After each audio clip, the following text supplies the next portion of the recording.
There is a Scotland you think you know, a Scotland often depicted in glossy brochures and travel guides. It's a land of familiar images, instantly recognizable and widely celebrated.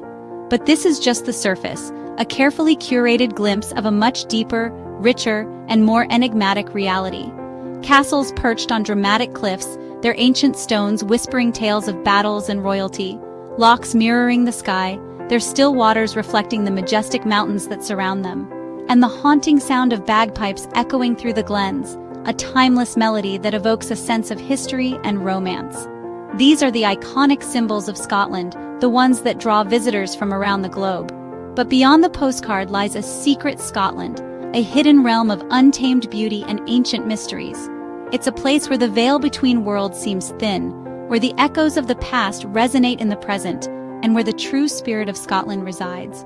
This is not a land of grand monuments, of opulent palaces and elaborate displays of wealth, but of ancient stones, standing sentinel against the sky, and landscapes sculpted by nature's artistry. It's a place to reconnect, to find solace in the vastness of the landscape and the quiet rhythm of nature. Not with Wi-Fi, with the constant hum of technology, but with something essential within, a sense of inner peace and clarity that can only be found in the absence of distraction.